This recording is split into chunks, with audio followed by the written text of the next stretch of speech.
Bonjour à toutes et à tous et bienvenue dans notre rendez-vous, le savez-vous. Aujourd'hui, je voudrais partager avec vous quelques réflexions à propos de l'évolution des missions d'un responsable QSE. Depuis leur apparition en Europe en 1987, les référentiels de management de la qualité ont considérablement évolué et le concept s'est transformé pour faire naître, en 2015, une qualité nouvelle dont je vous ai déjà parlé précédemment. Nous sommes passés d'une organisation analytique, basée sur un système documentaire très dense, régentant toutes les activités et toutes les tâches des personnels, à une organisation systémique qui ouvre la porte à la souplesse et à l'initiative. Le référentiel ISO 9004, dont je vous ai déjà parlé également, évoque aujourd'hui la notion de qualité d'un organisme, c'est-à-dire de la capacité d'une entreprise à s'adapter à un environnement mouvant et de son aptitude à produire des performances durables. Par conséquent, les soucis des entreprises et des directions générales sont désormais de transformer leur structure en des mécaniques de précision capables d'affronter les défis du monde de demain.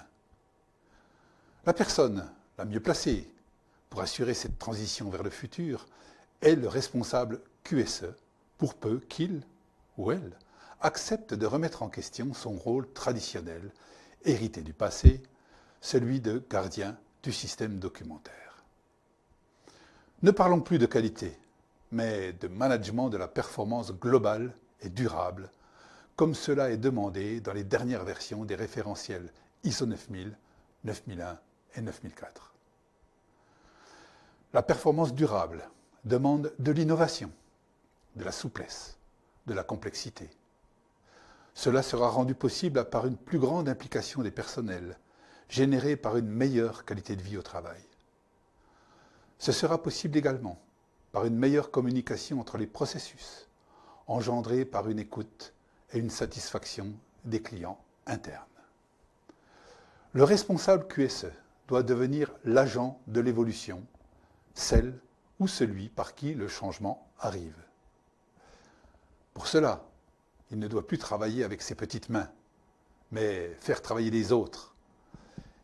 Il doit convaincre les pilotes de processus de gérer leurs ressources avec le cycle PDCA, en intégrant une approche par les risques et les opportunités. Il doit aussi les inciter à rechercher une plus grande efficience dans l'exercice de leurs activités quotidiennes. Il doit également les convaincre d'adopter des rituels de temps consacrés à l'amélioration permanente des produits et des services. Il doit promouvoir et aider à concevoir des organisations propices à l'innovation. Il doit susciter l'envie de faire bien du premier coup et de travailler avec passion.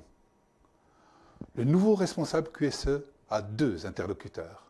D'une part, sa direction générale, à qui il doit expliquer l'évolution du management de la qualité vers le concept de qualité d'un organisme, lequel sera générateur de pérennité. D'autre part, des pilotes de processus qui seront ses bras armés.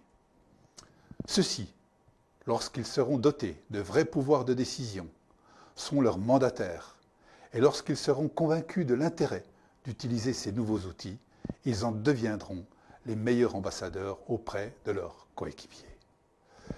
Je vous remercie de votre attention, à bientôt, et je vous souhaite que l'adaptabilité devienne votre force.